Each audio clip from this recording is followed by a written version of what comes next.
देखिए, इस प्रकार के बयान से किसी भी नेता को बचना चाहिए। वो कोई भी व्यक्ति हो, किसने वोट किया, किसने वोट नहीं किया, यह किस आधार पर असेसमेंट करके कोई भी व्यक्ति ठोस तरीके से इसको बोल सकता है। लोकतंत्र में जब एक लोकसभा से लोग चुनकर आ जाते हैं, तो ऐसा माना जाता है कि हम सभी लोगों के सहयोग से चुनाव जीतकर वहाँ पहुँचे हैं। इसलिए लोकतंत्र में ये कहना कि हमको किसी ने इसने वोट दिया, इसने वोट नहीं दिया, वो सड़क पर उतर ही नहीं सकते हैं। वो ट्विटर बबुआ हैं, चांदी का चम्मच लेकर पैदा हुए हैं। यादव समाज में एक से एक पढ़े लिखे विधायक उन्हीं की पार्टी में हैं। मुस्लिम समाज में एक से एक पढ़े लिखे विधायक उन्हीं की पार्टी में हैं, लेकिन नौवीं फेल में अपनी आस्था जता रहे हैं। तो वो सड़क पर उतरकर एनडीए का कुछ नहीं बिगाड़ पाएंगे। बिहार सरकार के मंत्री अशोक चौधरी जो सीएम नीतीश कुमार के बेहद करीबी हैं, उन्होंने एक बयान से पूरे सियासी बवाल मचा दिया। उन्होंने कहा है कि जहानाबाद में भूमिहारों ने तो वोट ही नहीं दिया, यहां तक कि वोट मांगने भी नहीं गए। इस पर बातचीत करने के लिए हमारे साथ बिहार सरकार के पूर्व मंत्री और बीजेपी विधायक हैं जीवेश मिश्रा। कैसे देख रहे हैं अशोक चौधरी के बयान को आप? देखिए, इस प्रकार के बयान से किसी भी नेता को बचना चाहिए। वो कोई भी व्यक्ति हो, किसने वोट किया, किसने वोट नहीं किया, यह किस आधार पर असेसमेंट करके कोई भी व्यक्ति ठोस तरीके से इसको बोल सकता है। हम समझते हैं कि किसी भी लीडर को इस प्रकार के बयान से बचना चाहिए। आप बचने की बात कर रहे हैं, लेकिन उनके ही पार्टी के नेता कह रहे हैं कि ये बवाल नहीं, झमेला खड़ा कर दिए। 4 विधानसभा में उपचुनाव है और वोट तो और घट उनकी जाएगा। पार्टी ज़्यादा खुल करके इस विषय पर बोल रही है, तो अच्छी बात है। हम समझते हैं कि ये उनको बताना भी चाहिए। और मेरी अपनी व्यक्तिगत राय है कि किसी भी लीडर को इस प्रकार के बयान से बचना चाहिए, वो किसी भी दल में हो। लोकतांत्रिक मूल्यों का भी इससे कहीं न कहीं हनन होता है। लोकतंत्र में जब एक लोकसभा से लोग चुनकर आ जाते हैं, तो ऐसा माना जाता है कि हम सभी लोगों के सहयोग से चुनाव जीतकर वहाँ पहुँचे हैं। इसलिए लोकतंत्र में ये कहना कि हमको किसी ने इसने वोट दिया, इसने वोट नहीं दिया, ये हम समझते हैं लोकतांत्रिक नहीं है। इन चीज़ों से बचना चाहिए। राजद तो अब सवाल खड़ा कर रही है, कह रही है कि जदयू के इससे पहले जो सांसद थे देवेश चंद्र ठाकुर, उन्होंने कहा कि कुशवाहा यादव वोट नहीं दिया। अब इनके दूसरे जो है नेता वो कह रहे हैं कि भूमिहार वोट नहीं दिया।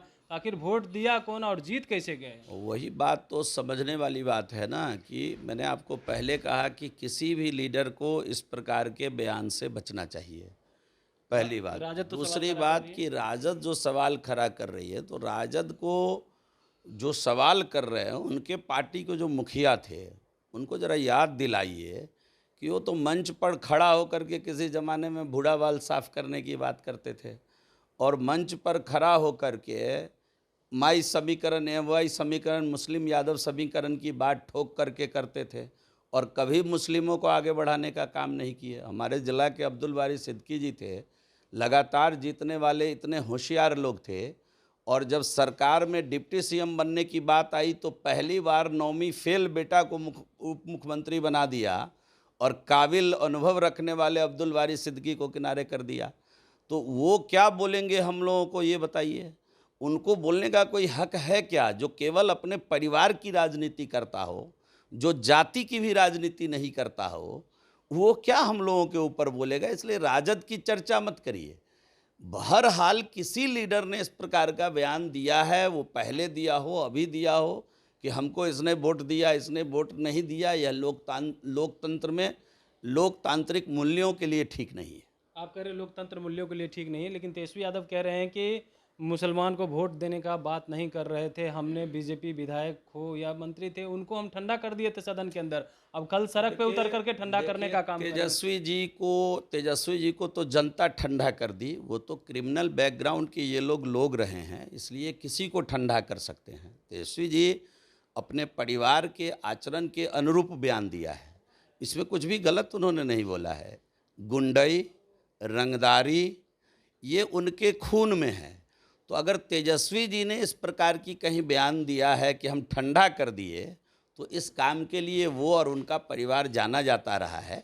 लेकिन हम बिहार की महान जनता को धन्यवाद देना चाहते हैं कि 20 के चुनाव में बिहार की महान जनता ने उनको ठंडा कर दिया और बची हुई जो उनकी गर्मी थी उसको 24 के चुनाव में साफ कर दिया। आप साफ करने की बात कर रहे हैं, कल वो सड़क पे उतर रहे हैं। अब वो सड़क पर उतर ही नहीं सकते हैं, वो ट्विटर बबुआ हैं, चांदी का चम्मच लेकर पैदा हुए हैं। यादव समाज में एक से एक पढ़े लिखे विधायक उन्हीं की पार्टी में हैं, मुस्लिम समाज में एक से एक पढ़े लिखे विधायक उन्हीं की पार्टी में हैं, लेकिन नौवीं फेल में अपनी आस्था जता रहे हैं।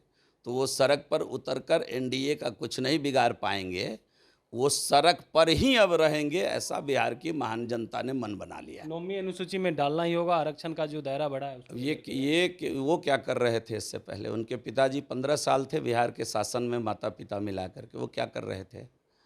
ये केवल बतौलेबाजी करते हैं। 9वीं अनुसूची में क्या क्या होता है अगर आपके चैनल पर वो एक बार में बता देंगे तो मैं राजनीति छोड़ दूंगा। क्या बात करते हैं?